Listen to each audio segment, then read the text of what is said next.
Bienvenue sur Africa 24 dans cette nouvelle édition du 12-15. Voici les titres de l'actualité. Attaque à main armée à Ouagadougou au Burkina Faso. Les tirs ont été entendus ce vendredi aux alentours de la primature et de l'ambassade de France. Cet assaillant aurait été déjà neutralisé.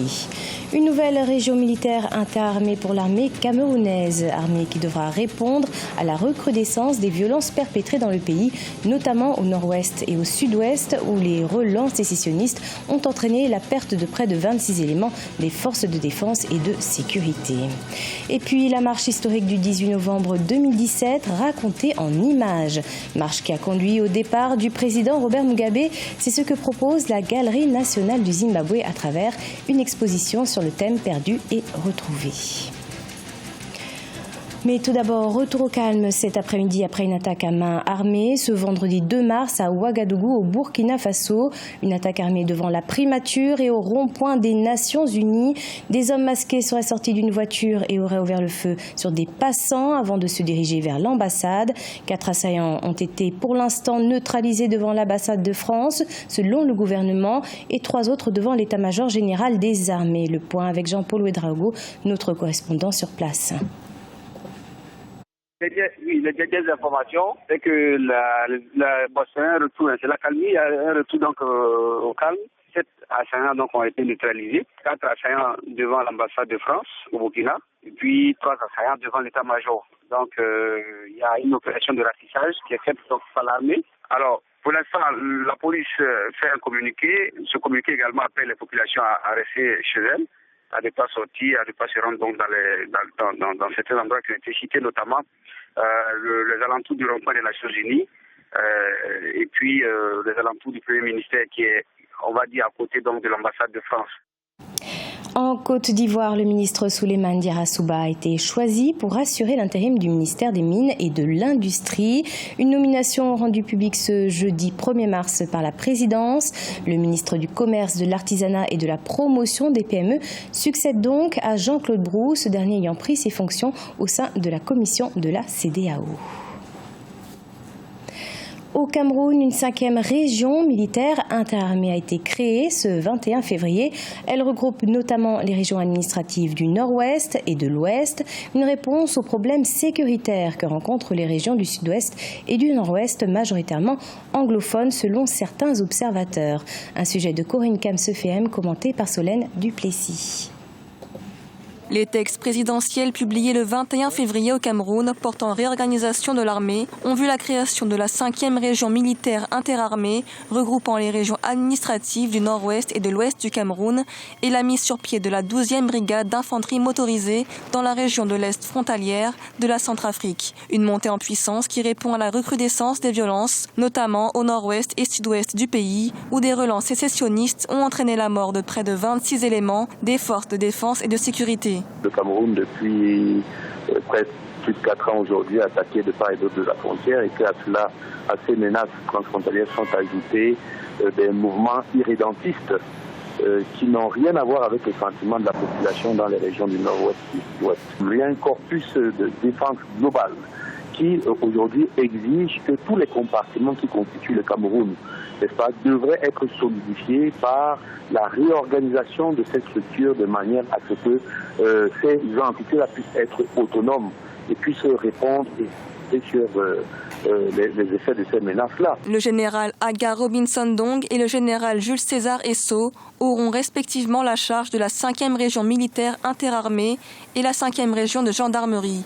De nouvelles structures, mais aussi de nouveaux hommes pour garantir efficacement la sauvegarde de l'intégrité territoriale. Il était de la nécessité la plus impérieuse du chef de l'État qui a en charge, n'est-ce pas, la sécurité du Cameroun, la protection des personnes et des biens, de réaménager l'organisation du commandement territorial militaire pour que, n'est-ce pas, les unités qui sont présentes et qui vont être créées et que les nouvelles dispositions puissent faire face de manière beaucoup plus efficiente à la situation qui prévaut aujourd'hui. En l'espace de 3 années, l'armée camerounaise s'est dotée de 2 nouvelles régions militaires interarmées. Si ces réorganisations s'inscrivent souvent dans l'urgence de gestion de crises majeures, elles sont aussi dans la continuité des grandes réformes mises en œuvre dès 2001 et qui visent la professionnalisation, le rajeunissement et l'équipement de l'armée camerounaise.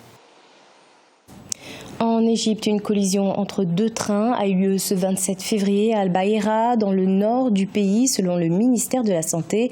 Un train de marchandises et un autre transportant des passagers se sont percutés aux alentours de 10h45 GMT.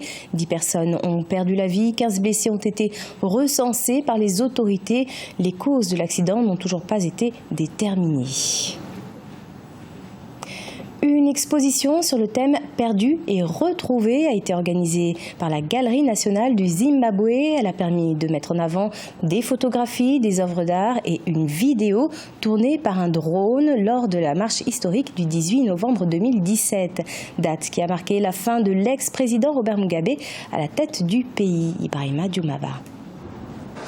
L'histoire politique du Zimbabwe racontée à travers des œuvres d'art et des images. La Galerie nationale du Zimbabwe a organisé une exposition sur le thème « Perdu et retrouvé », notamment pour retracer l'histoire et le passage de Robert Mugabe à la tête du pays. Les images de l'hystérie de la jeunesse après son accession au pouvoir en 1987 contrastent avec celles de la marche du 18 novembre 2017, marquant la fin de son règne 37 ans après. Nos histoires ont été racontées par de nombreuses autres personnes de sorte que notre motivation était de raconter notre propre histoire à travers les œuvres que vous voyez dans cette exposition qui sont à la fois faites par des professionnels et des amateurs, des photographes et des artistes de tous les coins du Zimbabwe capables de raconter leur histoire, les événements et les moments qui se sont déroulés au Zimbabwe le 18 novembre 2017.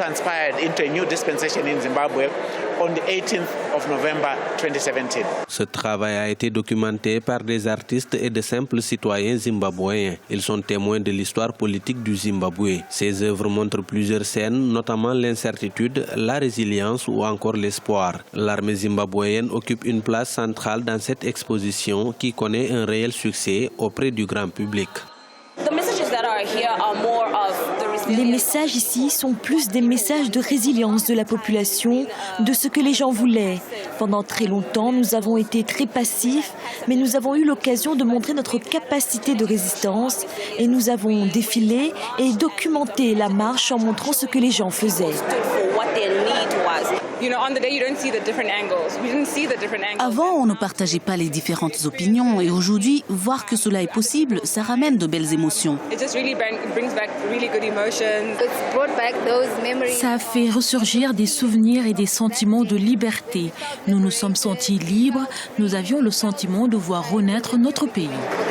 L'histoire moderne du Zimbabwe a été marquée par la lutte de Robert Mugabe et ses partisans pour l'indépendance. Une vingtaine d'exposants participent à cette exposition qui se terminera au mois d'avril 2018. C'était le journal de la rédaction. Merci de votre fidélité. Dans un instant, une nouvelle édition de l'information sur Africa 24.